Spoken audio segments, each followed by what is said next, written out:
Good afternoon and welcome to the Greater North Dakota Chamber's 2020 Policy Summit. I'm Eric Spencer, GNDC's President and CEO. We're live from the Dakota Carrier Network for the final session of our virtual Policy Summit series with a panel on crisis leadership. Before we begin, I do have a few things to cover. First, I want to thank you, our attendees, for tuning in.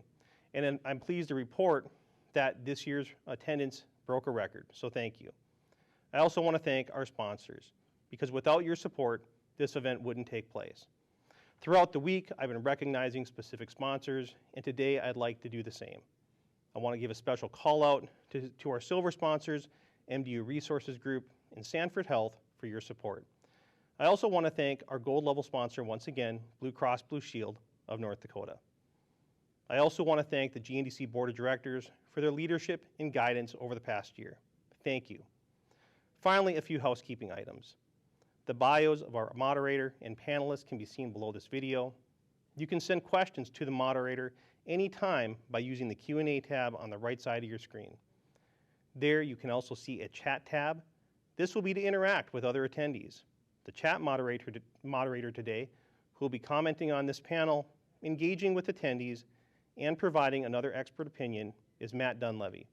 Matt is the president of Skyscopes and a GNDC board member. Thank you, Matt. With that, I'm proud to welcome the 33rd governor of the great state of North Dakota, someone who knows how to lead during a crisis, and our panel moderator, Governor Doug Burgum. Thank you, Eric. Great to be with you. Thanks everybody for tuning in today. Thanks GNDC for hosting. We got an awesome panel today. Could be the most awesome panel ever assembled ever in the history of GNDC.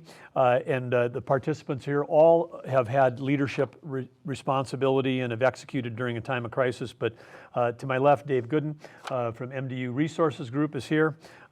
Major General Alan Dorman, North Dakota National Guard, Adjutant General for North Dakota, also leads emergency service for North Dakota, who's been a great partner these last 3.5 years. Monsignor Shea, President, University of Mary, one of the great institutions in our state. Thank you for being here. And then Jill Berg, Sphurion Staffing and GNDC Board of Directors Chair. Thank you, Jill, for all the great work that you're doing. Today's topic is crisis management. And when the topic was presented, they said, Governor, we'd like you to come and talk about crisis management since you've taken office. And we were joking in our office. Mike Nowatzki, our communications lead, said, is there another kind of leadership? And of course, when we took office, as General Dorman knows, that's when we had DAPL going on. We don't need to recount all those stories, but we said when we talked then about having a whole of government approach and the importance of communication, people may not know that as we worked to resolve that crisis peacefully over the first 76 days in office, there was 11 different federal agencies involved in that. 22 different states had provided support, 4 non-governmental organizations, 31 EMAC, those would be like sheriff's departments, and 110 local entities across the state of North Dakota. There's 178 partners that we were communicating with in addition to the principals, which of course was the state of North Dakota and the Standing Rock Sioux tribe, where we had from the first day great communication between the tribe and the state, and we've built on that over the last few years. But one of the things in crisis management, touches a lot of people and you need a lot of great communications, as all of you know. When we went from that, we went into a $1.7 billion budget shortfall. Then we rolled into a record snowfall the next winter. Then we had record drought. We had multiple presidential emergency declarations related to drought. We've had so many related to flooding, I've lost count. And then we've had the second complete collapse of our economy with the oil demand destruction and now the coronavirus. So it's not far from the truth that literally we have never been crisis-free since the time we took office. But I want to say on behalf of Lieutenant Governor Brent Sanford and First Lady Catherine Helgus, we're grateful to the people of North Dakota, and we're grateful to all of the people in both in-state government and the private sector who've been so amazing through this whole thing, and particularly right now. And many of you are dealing with this current pandemic, and we've got, whether you're leading a private university or a publicly traded company or heading up emergency services for the state, or dealing with the things that everybody's had to do with staffing. Everybody around this table's had great experience with that. And I want to just kick it off, and I'm going to go first here to my left to Dave. You know, I love the private sector, but I never had to be. I was CEO of public companies, but I was never CEO of a public company during a pandemic. So tell us a little bit about what that's meant, just in terms of protecting your own workforce, sustainability of your operations, working in the important industries you do. That are many of them are considered essential industries, essential workers. But tell us a little bit about your thoughts on leadership during crisis. Yeah, well, thank you for that, Governor. I appreciate you moderating the panel here today. At MDA Resources, we really operate essential business services, which was really underscored during this pandemic. We thought about, this thing quickly escalated for everybody, right? I mean, it went from kind of being a topic to watch to all of a sudden got to be the central topic. And so we placed our priorities. We talked about communication. We gathered our senior team immediately and met daily thereafter for about 60 days through the initial 2 months of the pandemic. Placed priorities on employees. How do we keep our employees safe? Because of our employee group, which is almost 15,000 employees over 40 plus states. Without employees, we don't have a business. And so getting those that could work from home ramped up with our IT group over less than a week, going from 0 to 3,500 employees working from home. Those are examples that we operate businesses that are in crisis mode, whether it's a blizzard, a flood. Hurricane Laura is affecting some of our operations in Southeast Texas this week. So we're typically in that, but to your point, we've never been through a pandemic. And so drawing upon a team, how do you communicate, place priorities on employees, customers, and communities that we served? And so it's been quite an adventure thus far. Our employees are fully employed throughout this period of time, and we're essential services, but it's not without every day having a curveball thrown at us. Sometimes people refer to the coronavirus as an invisible enemy. Running and maintaining the essential industries you do and being involved in the utility business, one of the things that we know has happened during the pandemic is, at least for the state of North Dakota, 5 to 7-fold increase in cyber attacks. And we know that the grid is under constant attack by foreign directed entities that are trying to destabilize our country and our important electrical system. And so in addition to the pandemic, your teams also had to fight another silent, invisible enemy, which is cyber attacks. And maybe just share a little bit of what you've had to do during this crisis to keep those defenses up. Yeah, that in addition to all the above, right? And so cybersecurity is important to us with the services that we offer.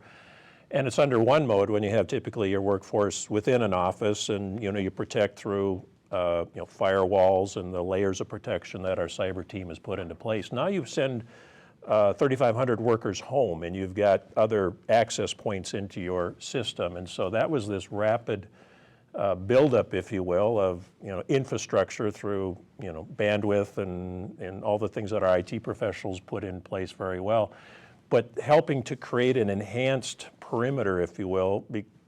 I mean, we have millions of hits against our firewall daily that are unauthorized, and that's the threat that we're wanting to keep out, and we've been successful thus far.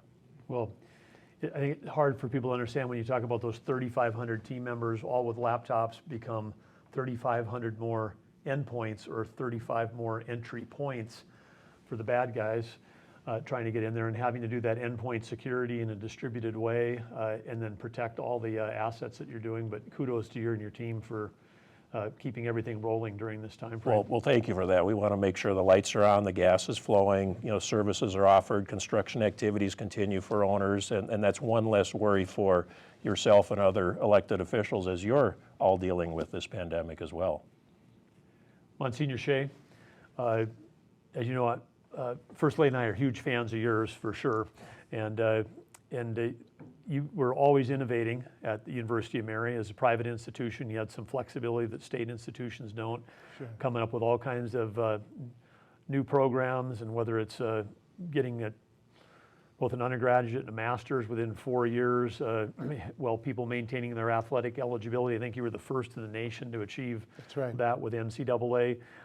You've done a great job on building new programs, serving the needs of the state, engineering programs. All of that was really built around a in-person model with a campus and a community. And so tell us a little bit about all you've done to maintain that sense of community and to keep a institution rolling during, again, these times that I'm sure really no institution was prepared for. Right. Well, I want to say, first of all, how honored I am to be with panelists like these and with you, Mr. Governor. And thanks for the leadership you've provided to our state. You asked the right question, because whether we're offering in-person classes, which, as you know, we do really well, or whether we have online classes, which we have been doing for a long time. We've had adult and distance education programs for a couple of decades now, and that was Sister Thomas. That was my predecessor. It wasn't me, but we built upon that. But no matter what, we're always asking a question about how we can provide a rich experience of community for students. And the events of the last 6 months have made that terrifically difficult. The day when we finally had to evacuate campus, and it was St. Patrick's Day, I put on my green sweater and I went over to the Crow's Nest, which is our 24/7 campus restaurant. Went over there about 6 in the morning, and I sat all day long talking to students, giving travel blessings. And it was devastating. It was heartbreaking and heartrending to be there and to hear them, especially our seniors and our athletes who had their seasons cut short, some of whom were ready to go to nationals, and that for me was a memory which I've fixed in my mind, because I think that in crisis leadership we have to establish at the center of our action certain principles, and then no matter how hard the wind blows, we have to stay true to those principles. And a principle that congealed for me on that day around this question of community had to do with the fact that it's not enough for us to have a bunch of meetings to talk about how we're going to care for those who are entrusted to us as leaders. They have to experience that we care for them. It's really important, and I remind my team all the time at the University of Mary that even though there are certain ways in which this is unprecedented, I was grateful for the litany at the beginning of all that we've been through in North Dakota, even since you've taken office, because it's a reminder that there's a certain sense in which this isn't unprecedented. Human beings are always in turmoil and conflict, and we're always needing to rise to the occasion. But this has been very particular, and I remind my team, as difficult as this is for us, we have to remember, and we have to fix in our minds, and we have to operate from the truth that we have a lot of 18-year-olds, and they've got a lot less life under their belt than we do. And so we need to rise to the occasion for them. Imagine being 18 or not, imagine being a senior in high school from Grand Forks High School or from Bottineau or from Hettinger or from anywhere in the midst of this, and to have sort of your senior year melt away and all this uncertainty as you launch into the adult world. And so for us, we've done everything that we can. We made spiritual and psychological resources available to our students as they finish the semester online, and then all through the summer. We've continually reached out to them.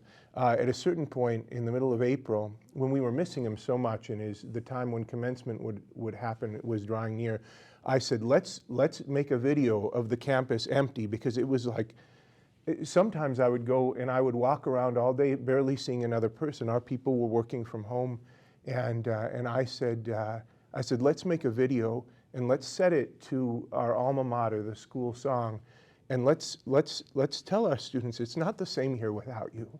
We miss you so much. And so it's important, I think, that people don't just know in principle or conceptually that we're caring about them. They need to have tokens of that care. They need to feel cared for. And I can say more about that, but that, I think, is the principle behind what leaders have to establish and enact in a time of crisis. Well, it reminds me of a quote that was attributed to Theodore Roosevelt, which is nobody cares how much you know until they know how much you care. That's right. And clearly under your leadership, there's a lot of caring going on at the university. And so, again, great element to think about as we're leading through crisis, that depth of caring. Jill, you've got dual roles here on this panel. One is the chair of GNDC, and that's a big responsibility, representing apparently all businesses in North Dakota, but also in your own business with Sphurion. Obviously, during a time of crisis, as people turn to you for workforce challenges, maybe just share a little bit of how you've been managing both as chair of the board and as the leader in your own company during this. Thank you. I appreciate that thought. You know, and you made me cry, by the way, so thank you for that. That was really heartfelt, Monsignor. You know, it's certainly been a challenge. You know, we've had challenges on all levels.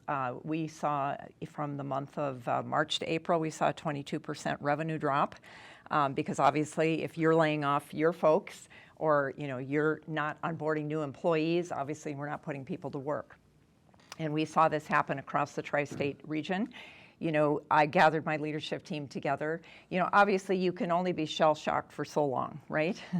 And you have to pivot very, very quickly. And, you know, I think it gets back to you don't have the information. We don't know the information. We're learning it as we go. We're all trying to dig whatever our expertise is. If it's finance, let's start looking at our budgets. We have to align the revenue line to the operating expenses. And then the other piece of it is, you know, if you're the operational person, what are we doing to take care of our people? And, you know, I keep coming back to the underlying theme that I think I'm hearing in my consulting practice across the US and Europe is I've seen this huge pivot from focusing on the innovative and chasing the shiny new opportunities with things and stuff to really getting back to realizing the people and how they feel and their morale, and you know that's the side of the coin that we have to make sure we're focused on. You know, we have to stay focused on the strategy, which is the work that needs to be done. We all have a strategy, but we have to pivot into that how and what. Because your leaders are setting the strategy, and the strategy doesn't really change. What changes is how you're going to get there and what needs to happen. So you have to pull all those resources together. But getting back to your question, Governor, is, you know, obviously the revenue line was falling and we had to make all these internal adjustments. Well, now we're dealing with the situation, you know, the federal government obviously didn't help our business at all with their nice little $600 a week. So we have a lot of challenges when it comes to that. I was just talking to my regional manager this morning. We put out 10,000 text messages, emails, call-em-alls to applicants, and we've gotten 3 responses in a week. So, you know, that's another challenge that we weren't anticipating. So what do you have to do? You have to realign your strategy. You got to relook at your budgets. You know, I did a lot of town hall. So every week I had communication with the entire organization. I did a town hall meeting at 8:05 once a week, and I said, here's the reality. But here's what you have enough on your plate. You've got fear. You've got the health of your family. You're homeschooling your children. That may not be in your wheelhouse. You have all these stresses and strains on you. Here's what I will promise you. For the next 60 days, none of you have to worry about being furloughed. None of you. So let's just put our heads down. Let's work on this together. You know, let's take care of one another. Let's give each other the emotional support that we need. You do the right thing for the business, and the business will take care of you. And I think that's what a leader really does, is understand that you can't push people beyond their limits, even though my natural instinct would be to put my head down and just push, drive, and work harder. You can't do that. You have to realize that that strength that you have of drive is a good quality, but that you have to back off and you have to really think about how are we going to take care of the greater good. And so I think, you know, from that perspective, that's probably, with all the challenges, I think we've come together as a team, and I think we've really done a good job of collaborating. Well, when you said something early on, Jill, that I think probably really touches a lot of the GNDC membership, which is rethinking your business plan. Yes. Because it's easy, whether businesses are new, or very old, to kind of have a fixed mindset about this is our business plan, this is the way we do things. But I think we've seen that the businesses that have continued to thrive or survive during COVID are the ones that have had the agility to really rethink through their what their business plans are. Oh, you are so correct. I was telling my friend to the left here that, I feel like a human pretzel. I mean, truly, or a gymnast or something, because I've been through 3 recessions in my career. And this by far has been the most alarming, probably because we saw in 2008 and 9, we saw the revenue line drop equally in the 20%, but it took 3 months to get there. This happened in less than a month. And so, that huge shock of we have to align immediately. And as businesses across North Dakota, you have to take advantage of all those resources that you can.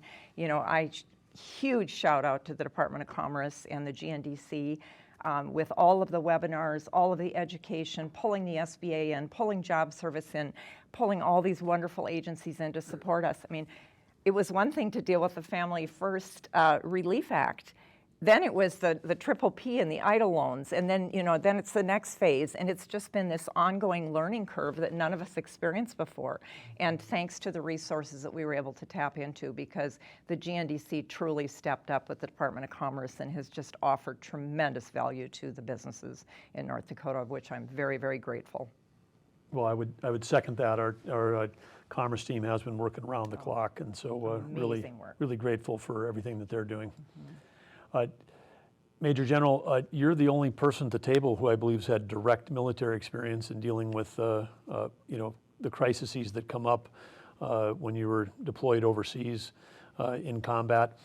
You've also had the opportunity to lead North Dakota Department of Emergency Services through all the things that we've just talked about here, whether it's droughts, floods, wildfires, pandemics, you name it. The National Guard's played a huge role during this crisis.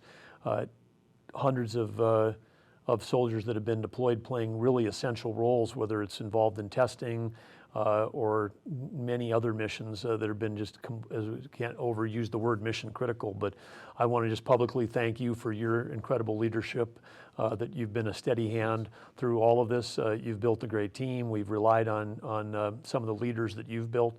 And so maybe just take a little bit and help people understand the scope of all the work that underneath you, both emergency services and the National Guard in this current crisis, and then some thoughts about how you think about identifying and developing leaders who can lead through crisis. Well, thanks, Governor, and it's great to be with all the panelists. I was half hoping we'd be out of time by the time you got to me, but I see we have plenty of time, so I guess I'll have to answer. Take all the time you need, General. One thing, though, I do want to comment on some of the other points that have been brought up, because leading through crisis, one of the things Monsignor Shea said about going to the cafeteria, I forgot the name of it, on the day class ended, because proximity is what we call it in the military, but it's being there. And we talk about saying things and showing things, but by being there, you show that you care and you show that you're committed. So that just rang a chord with me, how important that is to have a presence. I'm very old now, so my soldiers and airmen don't expect that I can do what they do, but they expect that I would if I could, and they probably think I did at one point in my life. So really appreciate that comment, Monsignor. Yeah, as far as the Guard response, Governor, I mentioned a week ago at some event that this is now the 3rd largest deployment of the National Guard, I think, in our history for domestic operations. Number 1 is the 2011 flood. Number 2 is the 2009 flood. But we're at over 40,000 people days of support to the state of North Dakota for this pandemic. But I can tell you that's what all these young men and women signed up to do. And, how do I get through a day? How do I keep my saw sharpened? I think I ripped that off from Covey, right? It's seeing those soldiers and airmen do what they do. And I think back to when I was that age, and I'm like, where'd we find these people? These are some incredible young folks. And right now for the pandemic, we got about 350 on today supporting civil authorities. Every one of them was a volunteer. At first we had to call up units because some of the missions required organic leadership, so you want to call out a whole unit. So the leadership team is there to execute the mission. And now we've been able to build kind of static leadership teams. We can bring in volunteers to assign them to the various missions. And like every other crisis we've had in North Dakota, and I can remember back to the 97 flood. When you need volunteers, hands go up. I'm still a little mad about the 97 flood because I volunteered and they said, Al, you don't actually have any skills we need, so go back to school. But those are the kind of folks that we have in our National Guard for the state of North Dakota. You know, on the leadership thing, Governor, you know, we're an up and out organization. If you've had a job more than 3 years, you're going, oh my gosh, my world is ending. I haven't had a new job in 3 years, but that's the nature of the beast. We have to continue to bring young folks in on the bottom because, again, they're doing things that I physically cannot do.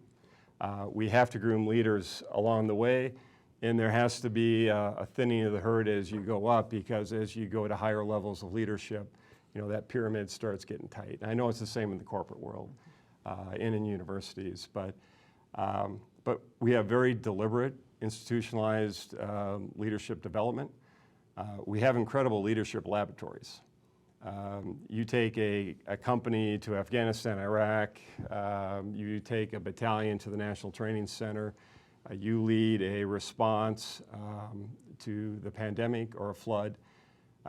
And that's what's really special about the military is these opportunities you have to lead at a very young age. When I was a 22-year-old second lieutenant and they gave me 30 people, 4 armor personnel carriers, and back then millions of dollars worth of equipment, it's probably billions now, I don't know. And I'm like, somebody made a horrible mistake. I mean, what, really? You want me to do this? But that happens all along the way.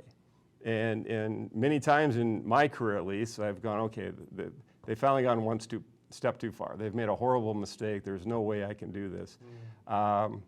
But the institution and those mentors you have growing up, you know, they often see things in you that you cannot see in yourself. So I'm probably all the road into the ditch, Governor, but you know, it's a very deliberate process in the military to identify those leaders. I also got to give a shout out in case I don't talk again, which would be fine. But there are so many unsung heroes when there is a crisis like this pandemic. And once in a while, people like me sit on a panel. We try to avoid these things, but sometimes we sit on the panels. But there are people in my agency on the emergency services side that this is what they do for a living. I call it the rush to the fire mentality. When something bad is happening and people are suffering and property is being threatened, they just grab their stuff, they go to work, just like the National Guard. State radio is also under me, really unsung heroes. But first responders across the state of North Dakota rely on them every day. So those folks that don't get in the limelight very often, they are critical to the processes. They're critical to building the team because the whole team doesn't necessarily know how to manage a crisis. This is what they do. This is why they went to school. This is why they practice their craft, is when there's a bad day, that they have the expertise, the processes, the communication skills to bring that team together and get after whatever the problem set is. I'll stop there.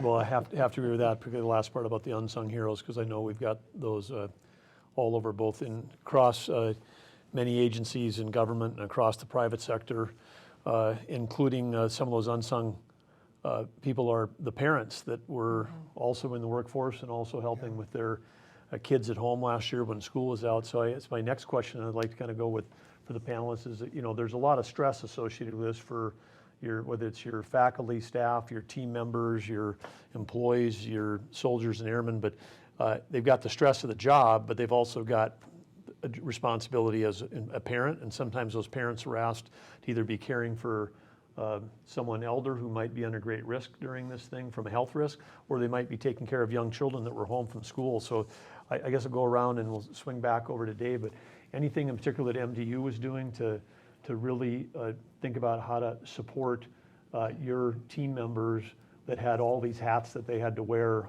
during the time, particularly those that were parents with children? Yeah, and you know, with now kids having that same situation, I could identify as a grandparent what my own kids were going through with elementary age students and trying to do both. But it varied by our business unit. Again, we're in construction activities, we're in regulated utilities, we're also in pipeline activities. First, it was just the recognition, I would say, by the supervisory group as to the flexibility that was needed during this time, as to balancing between all these pulls and pushes, and again, something none of us had experienced about not only shifting work from home workers, but then the environment that they're working from home in was all over the board, right? To your point, whether it was caring for elderly, educating their own kids, maybe co-oping with some of their neighbors, if you would. And so flexibility was the key phrase, if you will. We have 4 business presidents that have full profit and loss responsibility in each, and so we provided flexibility in each of those because they have differing business needs and business requirements. And we had some situations where we had to split workforces because power plant operation, right? Well, we needed people at the plant to continue to operate the plant, but then when the other shift isn't there, we couldn't have the 2 shifts crossing each other, and then we also had to give them the flexibility with their home life. And so how do you manage all those moving parts? And so it really came down to really situation by situation, and again, got to be that daily communication as a senior team, which also spawned their own pandemic task force response teams. And again, we've got states, for instance, state of Washington, which was ground zero when this started. The work rules there were so much different at the onset than they were here in North Dakota. The phrase shelter in place was something at one point I had to Google. What does that mean? Right? It seems so obvious today, but at first, what's shelter in place mean? And read the San Francisco Chronicle, and okay, here's the definition in California, et cetera. But to your point, I would say flexibility at a very first-line supervisory level. Which means as a leader during a time of crisis, you're trusting people to make the right decisions. Absolutely, absolutely. Again, going back to we've got to protect that workforce. That's the workforce that's going to carry us through this crisis, if you will, and on to probably the next crisis, right? Monsignor? I've known Dave Gooden a long time, and I'm with him in terms of this flexibility. But what he's doing here is he's putting a positive spin on what I think has been one of the most discouraging parts for all of us as leaders. I think flexibility is so needful in a time like this, and people who are under our care depend so much upon it, because with everything happening so fast, you've heard the joke, haven't you, that 2020 is a unique a unique leap year, because it had 29 days in February, like every leap year, but then it had 300 days in April and 5 years or 300 days in March and 5 years in April. And so it just, everything was changing so quickly. And I think that what my experience is that we were expending terrific amounts of energy trying to put a plan in place. And then the ground would shift under you, and everything that you would every small detail you would sweat over and talk through and consulted on and deliberated about. And then it would all fall apart. It would melt into a pool of butter, and then you had to start over. And I've always felt like it's important for us to crash up against our limitations from time to time. It's humbling, and it keeps us grounded. And leaders really fail not because of their weaknesses, but because they try and conceal their weaknesses, I think. But that was happening so quickly, and so as a result, we had to rise out of discouragement, and you have to encourage your people with that sense of flexibility, innovation, creativity, those types of things. One of the things, Governor, that we're talking about doing, especially for our faculty and staff who are parents, is that given the uncertainty around how K through 12 education will be delivered in various settings, whether in the public schools or the private schools, we're seriously considering, and this wasn't me, this was our Dean of Education, who's really great at this type of thing. We're thinking about putting together a mini Marauders Learning Center where faculty and staff can bring their kids on the days in which they're not at school, and our education students then will help them and tutor them with their lessons that they're learning at Bismarck High School or that they're learning at Jeanette Myrie or at Light of Christ. And so that's one of the things we're thinking about.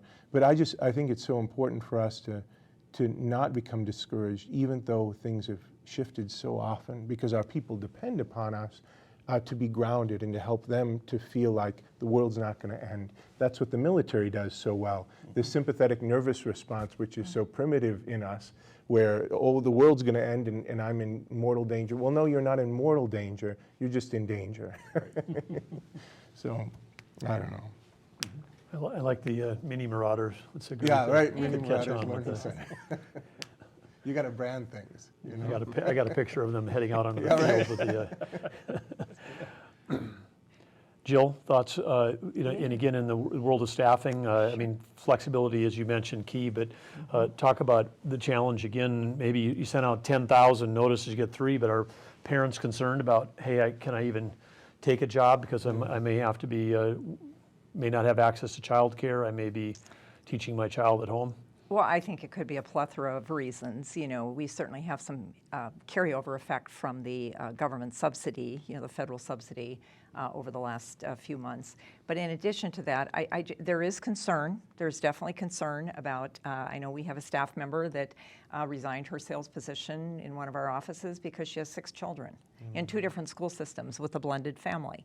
And half the kids go Monday, Tuesday, live, and then virtual. The other kids in West Fargo go Thursday, Friday. Well, trying to manage that and work full-time. She is going to help us out on a part-time basis. You know, the beauty of, we are a leader in the tech touch model of staffing. And we have always been very, very much, a lot of our work was always done on the tech side before we ever really touched our individuals face to face. And so because we had amazing technology that was able to you know, use those resources and tools, we could do a lot of our processes you know, in advance before they ever came into the office. We have great interviewing technology where we can literally sit and do an interview with someone like you, Governor. Not that I have any jobs you might want to do, but then maybe again I do, we don't know, right? That, you know, we can do a live interview and send it off to the client and the client can review it. I mean, we have great technology, and we immediately went into, if you're going to work from home, we're really thrilled to help you. However, if we are on a call, you have to have your webcam on.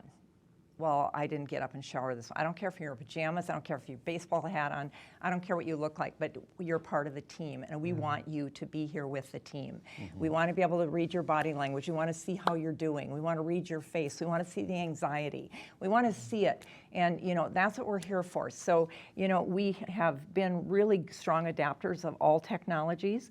The challenge for us was some of the frontline essential workers that we were servicing for businesses on the temporary side, we couldn't get them onboarded because they live on a phone. They don't have laptops and computers and desktops and all that. And so we had to quickly figure out how are we going to make this work, because we weren't going to bring them into the office. Even though we were working in the office, some of us, we weren't bringing them in. So again, we were able to quickly pivot. Our franchisor put out a lot of wonderful e-forms.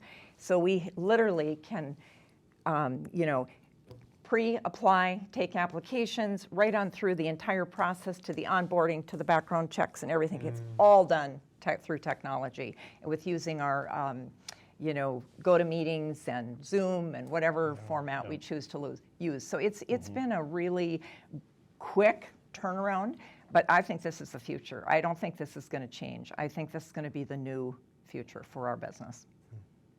Did I answer your question? I think you did, and one thing I agree with you that there's going to be sea changes that occurred where we won't go back. This, you know, some people call it the new normal. Some people might call it a better normal, because there'll be changes in approaches that we take that are just going to remain as best practices. But I also heard Jill, you saying too that with the flexibility. When Dave was talking about flexibility, he was also talking about trust, because you got to give people flexibility with trust. You talked about flexibility, but also with expectations. Yes. And I think it's totally appropriate during a time of crisis for leaders to have expectations and give clear expectations of what people need to do, even in these new approaches, the expectations about what it means to be a member of a team in this situation. It's so interesting you say that, because the accountabilities don't go away because you're working remotely. The accountabilities are still there. The first thing that we noticed was the communication levels dropped off with the remote workers. And so the managers started saying, we're going to have a one-on-one every day. Well, you don't trust me. No, that's not it at all. We want to be connected. I want to know how you're doing. And it isn't just about the work. It's really about the culture and maintaining, our overall direction. It's not about me checking up on you. And I think it was a learning experience not only for that employee, but it was really a great leadership development for the manager. And so it was really twofold. And here again, you've got your webcams on, you're talking to each other. It's just like sitting here having a conversation. And so I really appreciate you mentioning that. It is all about accountability, and that is leadership. General, I think some people look at the military and go, gee, that must be easy because it's all command and control top down. I'm sure you're smiling because you know that in the... Was that smiling? Yeah, in smiling on the inside, but I mean, because when you've got as you said, all volunteers, 350 people that have signed up, they're not volunteering because someone told them. They weren't voluntold. They were volunteers because there's something about the culture, the teamwork, the opportunity that you've created that draws people in to be volunteers within the structure. So maybe talk about how important that is during a time of crisis to maintain that culture. Oh, I think it's critically important. And in the National Guard, everybody has enlisted or re-enlisted since 9/11. So there might be people that join the National Guard because they wanted free college, but they also knew that they'd get called up for floods, for fires, for you name it. And more than likely in their first tour of duty, they'd be deployed overseas. So these are special people that know what they're signing up for and also understand how incredibly fulfilling it is when you help your neighbors. I pulled up at one of our drive-through testing sites one day, and my seatbelt was across my rank, which is about here on your uniform, and I just started talking to this private, Mosquito Wings, just been in less than a year, and I'm just, how's it going? And he's talking to me like I'm Joe over the neighbor fence, Yeah. and he probably didn't know who the adjutant general was or what a two-star general was, but he just started talking to me. I said, how's it going? And he says, first day out here. I said, what do you think? He says, oh, no, that's awesome. This is what I signed up to do. And that kid, and the probably 6-7 hours he sat out in the hot sun all day directing traffic through lanes to go get tested, he probably was told hundreds of times, thank you for your service. Yeah. So for someone who wants to give back, wants to be part of a team, wants to be part of something bigger than themselves, and now they're doing it. A year ago they were watching some guardsmen driving around somewhere. Now they're doing it. They get this appreciation from the citizens. So again, that really is what charges my battery, is going out there and seeing these young folks and what they do. On the family life balance, I'm the wrong guy to ask about that because I'm not very good at it. Marry a good woman, I would suggest that, because I have a 14-year-old. I had a senior last year and thought about that a lot. He was born in 9/11 and he graduated in 2/20. Wow. Or 2020. So, but yeah, just some remarkable leaders, young leaders that step up every day. And again, even on overseas deployments into combat zones, there's always holes to fill in the formations. We always have a waiting list for young men and women that want to go do their part and want to deploy with that team. So I don't know if that answered your question, Governor. It does, thank you, Yeah. thank you. It's inspiring to hear that. As we make one more lap around the table, I know that probably a lot of the viewers are whether they're small business, mid-sized business, or large business, one of the things that they're doing is how do they develop more leadership? Because as a state, whether it's at the local elected level, whether it's school board level, county, township, city, there's lots of leadership opportunities in the state of North Dakota, and we are always short of people that want to step in and really move into these positions, and same within companies. And so as we go around, let's talk a little bit about leadership development, ideas and thoughts, leadership development during a crisis, because it seems to me there's always some people that rise up and really shine during a period like this.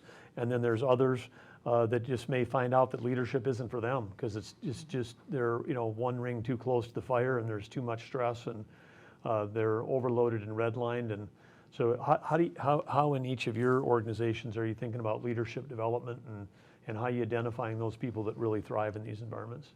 Dave? Do you want to start with the general over here this time, or? We could go back the other way around, do that. No, that's okay. We can. I'll go. I think for us, especially in the military side, we have this incredible leadership laboratory where we train to required task. We send them to the National Training Center in Fort Irwin, California. We deploy them overseas. And even in my deployments, I've had some guardsmen who never struck me as particularly good leaders, but they were traditional guardsmen, so they didn't work full time for us. They're raising a family. They're probably at a sweet spot in their civilian career that they're going to keep going on the leadership track, or maybe they'll be more of a manager. So they're juggling all these balls. And then you get them overseas on a deployment, and they have one thing to do. And you're like, I had no idea that guy had that much leadership capability in him. Yeah. The Army, Air Force does a really good job of putting you into positions where you're really uncomfortable. And that's when you find out who can rise up, work through that, take advantage of that opportunity. So that's all I have. Jill? Mm-hmm. Well, I think leadership is really, it isn't necessarily just managing people. Leadership is really discipline. And I think leadership starts with self-awareness. A person, it's very interesting. So Dr. Tasha Eurich, in her TED Talk, she's an organizational psychologist. She, through her research, made a very interesting observation, and I've seen this numerous times in my consulting career as well, that 95% of people think that they're self-aware. But in reality, only 15% are. So which one of us around the table is that, right? But the reality is that people have to understand themselves intimately in order to lead. And leading could be running to the fire. Leading could be an American Red Cross volunteer feeding people during a flood disaster. I mean, leadership comes in many different forms, and leadership to me is really discipline. It's different than the leadership of people, which is intimately understanding yourself and intimately understanding the people, understanding what their needs are, understanding what drives them, what motivates them, what stimulates them, what they're focused on, and not everybody is cut out to be a manager of people, but I think everyone at some point in time can learn to lead in whatever way that means, whether it's giving your heart to someone in need, that's leadership. And so I think, we think of leadership always around people, and it's really how do you can be a leader and inspire people to do great things, but never have them report to you. And I think that's what maybe I have seen as a blessing come out of this pandemic, is that I think people are much more focused on their people and also their processes to make sure that people have strong, lean processes in their organization, and I think that's a good thing. I think sometimes we chase the shiny and the new too much, and not that I don't want innovation, because I do. I'm attracted to new opportunities. I'm stimulated by something new and exciting, but sometimes I think we don't stop to take care of our people. We start thinking of people like things are just a means to an end, and I think this has been really good, and to me that's what leadership's all about. I want to pull something out of there and tie it into what Monsignor Shea said earlier, because you were talking about the importance of self-awareness in leaders, which I agree with. Every good leader should be always trying to constantly shrink their blind spot, if you will. Yes. But Monsignor Shea said earlier, leaders fail not because of their weaknesses, but because they hide their weaknesses. And that, again, having to do with that awareness and that confidence to be able to try to shore up your weak spots. So Seems like you two are in agreement on this. We're in alignment. That's I right. just have a different costume. Well, Governor, Yeah. I second and third everything that's been said so far. You knew my predecessor, Sister Thomas, and she had tremendously high regard for you. Her dream was that the University of Mary would be a premier institution for the training and formation of servant leaders with moral courage. And that question of servant leadership takes center stage in times of great crisis, because it's easy to put forward a vision, and vision is sort of a watchword, isn't it, of leadership in our time. Dave, you were on some of our Vision 2030 planning that we did a few years ago. But the pandemic wasn't in the strategic plan. I don't blame you for it, but the pandemic, It wasn't there. right? It wasn't there. But vision, vision promises. It promises things in the future, but it also demands your life. And so a person has to, in order to lead, there has to be a fundamental stance of generosity. And so we tell our students all the time, your life is not about you. It's your life, yes it is, but it's not about you. Unless you find a way to give yourself away in love, you'll never be happy, you'll never find purpose or meaning. And that was hidden in your question, which is why you're such a great moderator, Governor, because you said that in times like this, you kind of find who the rising stars are. We've had people at the university who I've just been, young people, 1 or 2 years out of university, who I've just been astonished by their resilience, their ingenuity, their care, and I've been really proud of them. And I think that's one of the opportunities that we can't fail to seize in the midst of these challenges and this crisis. I wrote to our students just in the final days when we were still trying to stay open, and I said, everybody's telling you safety first, and I know what they mean, but I don't want you to hear that, because you're young people, and what we know about the coronavirus is it doesn't put you in great personal danger necessarily, but it can put others around you in great personal danger. And so as a result, this is a great chance for you to learn that you're going to need to make particular circumstances, restricting your movement, social distancing, not for your own safety necessarily, first of all, although you have to be concerned about your safety. I don't want you to turn in on yourself. This is about love. This is a chance for you to act in such a way that you can protect other people who you may not see. And love casts out fear. And so when we say facts, not fear, in terms of the importance of setting a tone for times like this, facts with love. In other words, we need to truly care about others. And this is what I'm hearing from my fellow panelists in terms of the way that they've led. Beautiful. Thank you. That's a tough act to follow. Thank you for that, Monsignor. That's why I put you between. I know. The original question about succession planning and leadership development, clearly needed within an organization of our size, and there's some formality to it, and making sure that there's several candidates for positions. But what was commented earlier about during crisis, you see people in a different light, and you see what the rise to the occasion situation, the differences and nuances in this state because they're a coronavirus hotspot, and there's, literally, the rules are totally different than the adjacent state, and how that leader in that area responds. And at some point early on in this, I personally for myself, and it's more about the organization, I was thinking day to day, just liquidity, solvency, making sure employees are safe. And one of my direct reports said, "Well, we're executing our strategic plan, Dave." You kind of, got me above kind of the weeds for a little bit, and oh, that's good, But to the point was, try to be listening too for those that are looking beyond, even though, admittedly, very short-sighted for a period of time there, literally those first 2 weeks.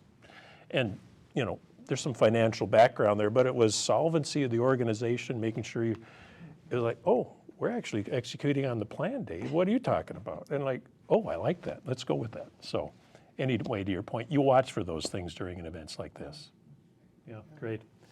I'm going to as we head towards the finish line, I'm going to close with a few thoughts on values around leadership because I've heard so many that are here. And let me just start with a recap of values that I've heard all of you offer here.